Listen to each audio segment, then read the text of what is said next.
Okay, so we're back again today. We just got out of Epic. Obviously, Alysa's with me today. This movie isn't nearly as bad or as pretentious as I thought it was going to be.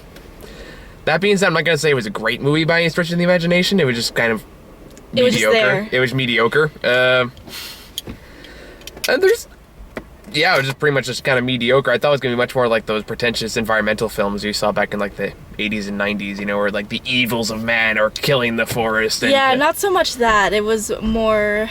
No, more like here's people in forests, here's a fight scene, here's evil, dark people. Good versus evil. Just a lot of, just like similar elements you'd find in other movies, like cartoon movies. It's a cartoon. I mean, that's pretty much. It's good for kids. Kids will like it. Like they throw some odd sexual innuendos in there a couple times, which is kind of weird. They had the snails and the slugs as comedic relief. Yeah, and that does kind of get on my nerves. Then you had like it's not the bird, it's how you ride it, and stuff like that. Where it's like, okay, kind of creepy, but I'll go with it. What stood out to me for this movie was the creativeness of just this world that they created, and that's what I will give this much, like, the animation is gorgeous. Just, like, the colors and the vibrancy and the detail, all of that is fantastic, and I really admire the animation effort for that. So it's almost worth at least renting just for the animation quality, I would think. That being said, it's not as colorful as, say, The Croods or anything like that, but, actually, it's actually overall better movie. But anyway, just trying to figure out what really... It's kind of hard to say. Think of something to say. Because it was just kind of like one of those, this is the forest, these are people who live in it, they fight bad guys. That's pretty much the movie. Right, they go on a journey, and they're trying to protect this pod. Okay, so what the story is Beyonce plays the queen of the forest, of its microscopic people. It's basically Ferngully 3. For those who are not aware, Ferngully is... Ferngully was a movie that came back, I think, in the late 80s, 90s, animated movie about pretty much the same thing, where, like, except it was more like the evil foresters are trying to tear down the rainforest, except for these little fairy people, and the guy gets shrunk down, he has to help save the forest. It's actually a very, very similar story. Okay. So what happens is, Amanda Seyfried plays the lead character in this movie. Forget her character's name. I don't know her character's name either. Either way, after a series of kind of awkward exposition characters like the taxi driver.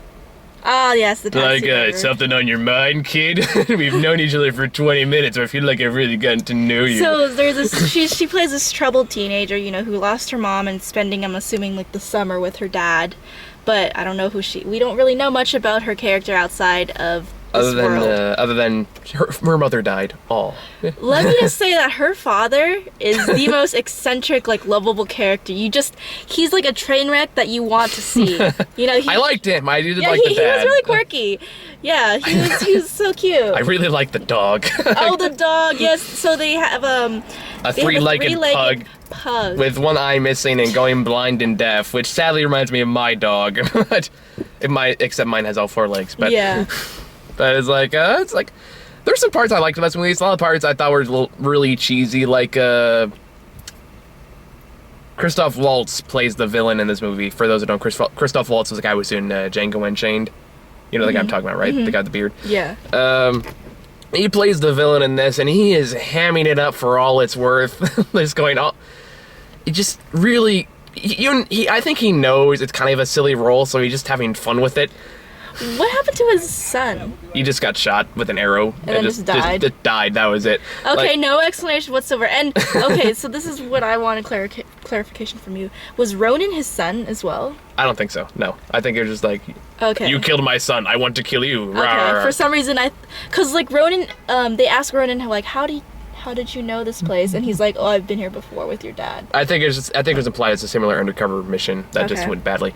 I think that's the implication I got out of it. So what it is, Ronan is one of the leader of the Leaf Men, which is not a very original name to be really when you think about it. Ronan? Not Ronan, Leaf Men. Yeah. It's like for protectors of the forest and the queen of the forest, and you got the weird slug people and that guy with the 6 hands, which is kind of awkward. And you have Pitbull playing a frog who's only in 2 scenes. So yeah, like a pimp frog almost. Which is just weird. Who likes, racing. And he doesn't really do much. He's like, hi, I'm Pitbull. I play a frog. What more do you want from me? But what it is Amanda Seyfried plays like a teenager who lost her mother, and now she goes live with her father, and then of course that awkward. We don't really know what the hell to do with the entire conversations, but that doesn't really go anywhere because shortly after Beyonce has to basically choose an heir for her throne, I guess, and does it by taking this leaf pod. Has to take these like pods that will eventually bloom into what become the next queen or something like that. Mm-hmm. Meanwhile, I thought like all the movies that were pretentious, oddly enough, it was the scenes of Beyonce that kind of reeked a little bit of that. What do you mean? Well, like you had like the little other people. It's like, oh, is that her? Is that her? Like, is that Beyonce? Oh yeah. Like there's a little kid. It's like, oh, that's Beyonce. That's my hero. Yeah, I was surprised, because you can never make Beyonce look bad, because if you do, she'll call like every publicity officer she'll know and call you on it. But that's a whole other thing. If you give a crap about a celebrity gossip. Anyway, where's it going with this? Oh yeah, so she takes a leave, and of course, shortly after she gets it, she's ambushed by Christoph Waltz and his people. I forget the villain's name. What are they even called? Like Bogarts or something? Yeah, Bogarts. Okay, something like that.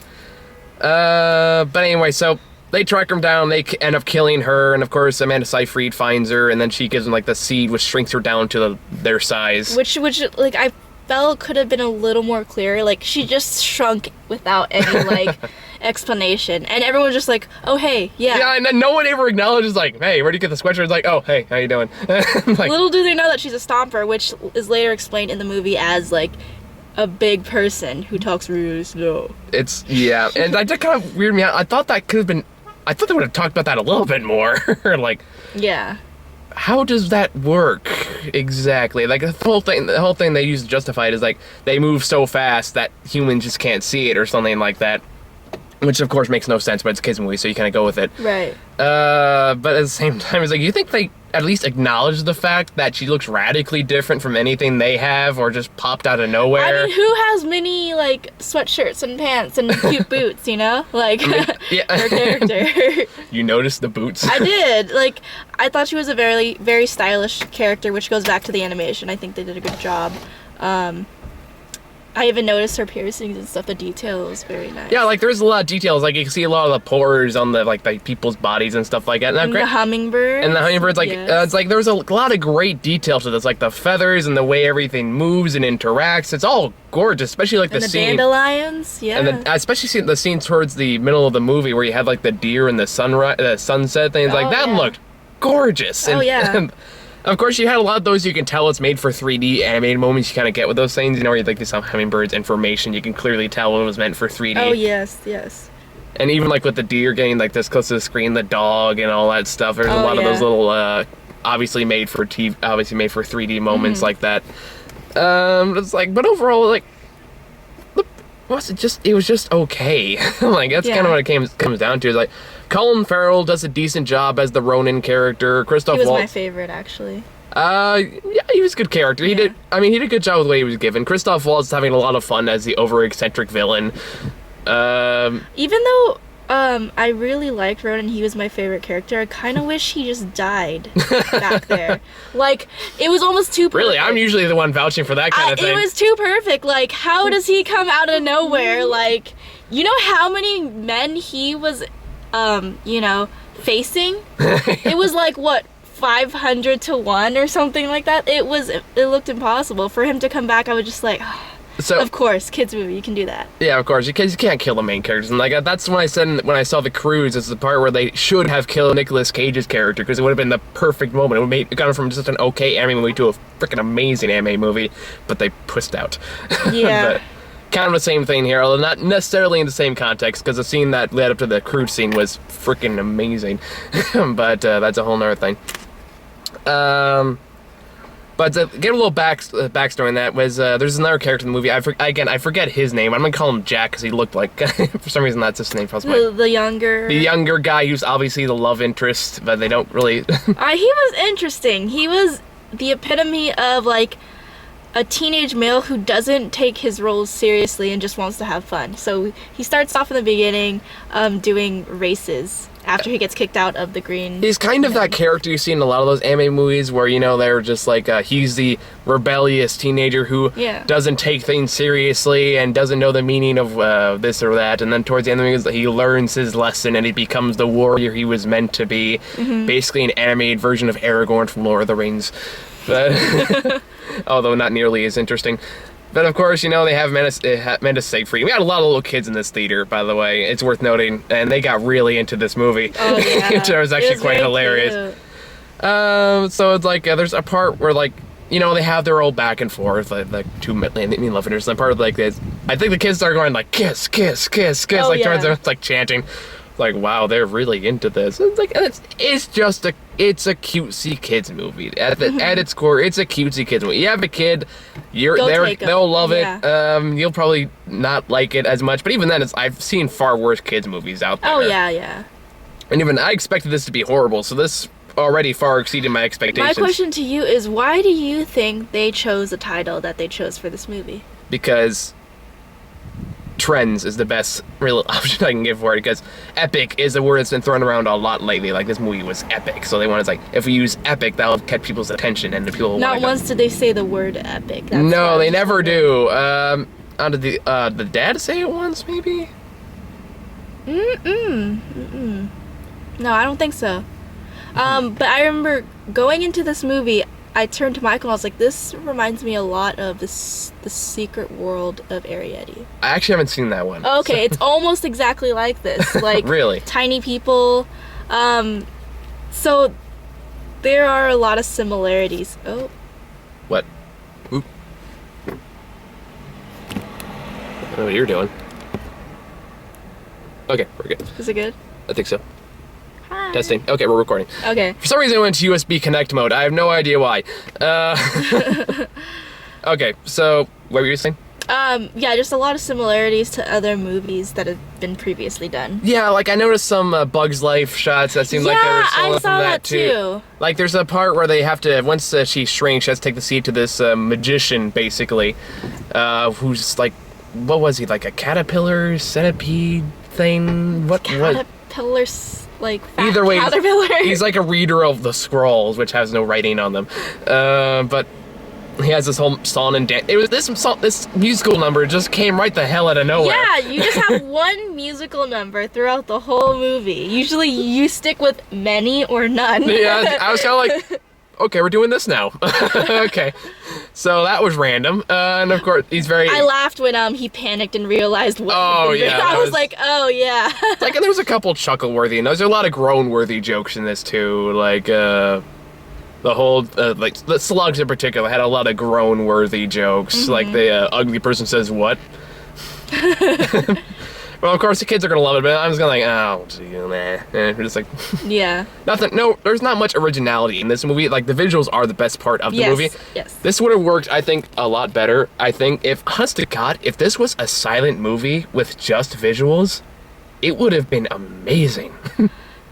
But not like, as appealing to kids. No, that's why, of course, it's not that. But it's like, again, I'm kind of projecting what I wanted this movie to be, which isn't really fair, but at the same time, it's like, if you did that, like, if you had the same visual elements with the silent movie and you just let the visuals do the talking, like, kind of like Fantasia did. Yeah. It's like, this movie could have been incredible, just from a strictly visual standpoint, but it's ruined as soon as people start talking.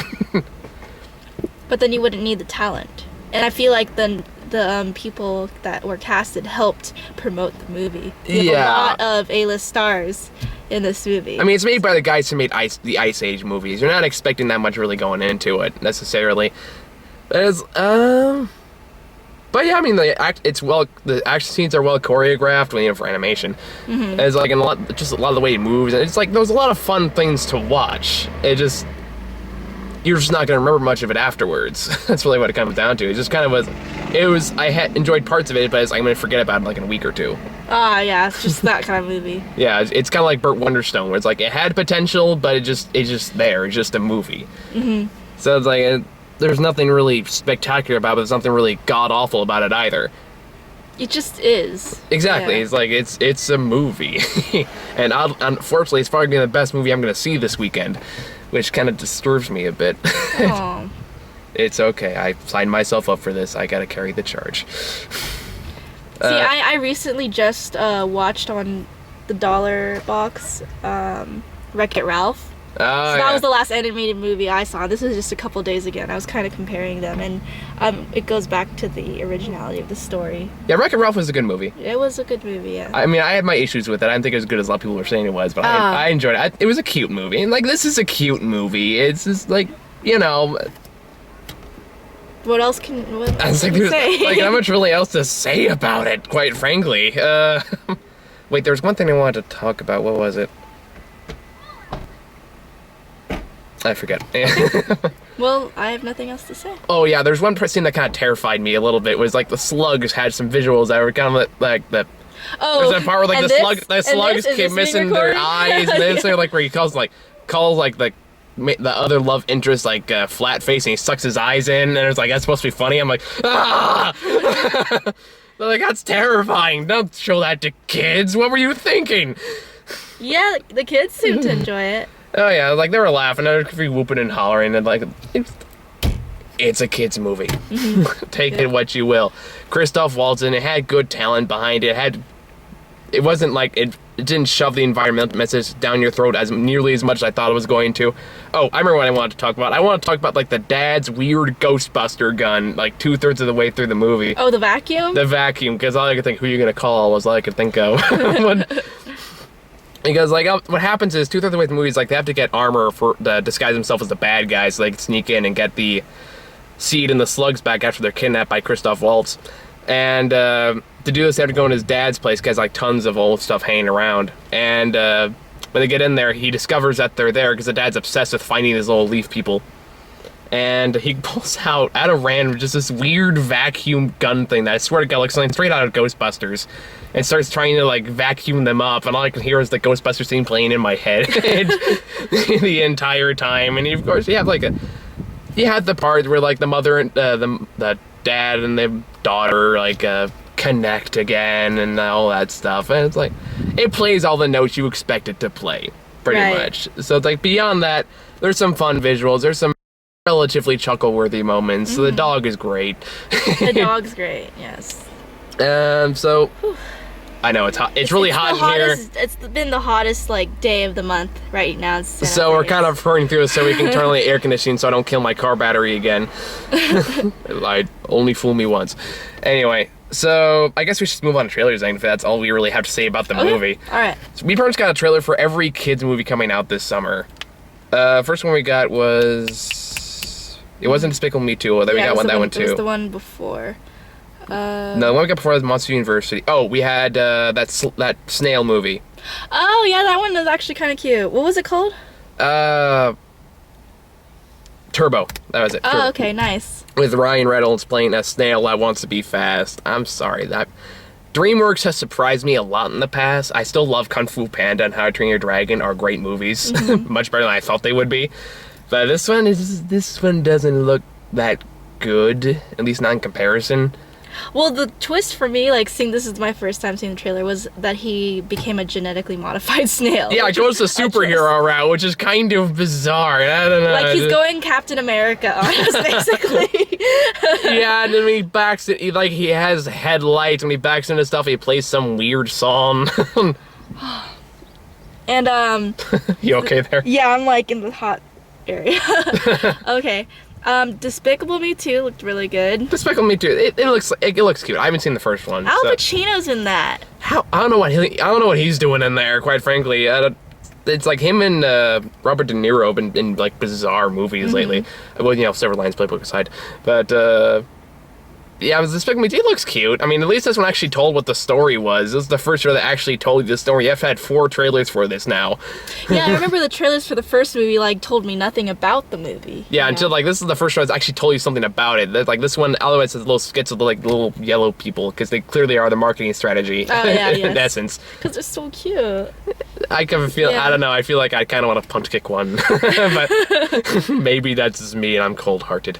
But then again, I thought this movie was cute, so maybe I'm not that cruel. And then we had Monsters University, which you said you actually had a friend who saw this. Yes. So my friend's dad actually works for Pixar. He's been one of the oldest members there. He's an animator. And she watched and said it was great and that we'd really enjoy it. So. I really hope so, because their last couple have not been great. I mean, I like Brave. Brave was okay, but Really? Cars 2 sucked. Oh, I still have not seen Cars 2, but I saw Brave. Yeah, Brave. And I liked it. I like Brave. It was they're much, as far as Pixar goes, it was the closest to a Disney movie they've ever done. I will say that much. And I think from Pixar, I kind of expected more. That's where I'm coming from. It's like, yeah, it was cute, but it basically copied the story of Brother Bear, which I didn't think they would ever redo. I see. But yeah, Monsters University, I've talked about it before. I actually really liked this new trailer. I thought there were actually some pretty legitimately funny parts in there. We'll tear you to pieces. I thought that it kind of made me laugh. Of course, Sully would be, the one in college struggling to find his... I don't know. His place. It's kind of like a college movie with monsters, basically. Yeah. I mean, it plays all the notes. Some parts I have a feeling are disturbingly accurate, like the whole art, like the art quad or the art club. Where you have the guy covers himself in paint and slaps himself on a wall. Much. And like the cafeteria food, stuff like that. That made me laugh. So it's like the fraternities and sororities. So it's like as college students, it'd be interesting to see how well actually. Portrays college, yeah. Yeah, so we'll see how that goes. Other than that, this is probably one of the shortest ones we've done in a while. Yeah. Because we're hot and we're in a rush and we have to turn the air conditioning on. So you got anything left to say? Nope. Okay, nope. So if you have kids, they'll like this movie. If you don't, I wouldn't recommend seeing this by yourself. Which, by the way, it's kind of embarrassing going to... Just being a single guy going up to like, hi, one for Epic. It could have been assumed that someone would meet up with you. That being said, I'm a guy who went alone to go see the Muppets, so I guess there's not much. Hey, the Muppets was good. The Muppets was We rented it. The Muppets was fantastic, and I was right there with all the little kids clapping along. I'm not ashamed to admit it. Okay, and we are running out of something, so... Yeah, we're gonna end it there. So see you all guys tomorrow with something or another. So see you all then.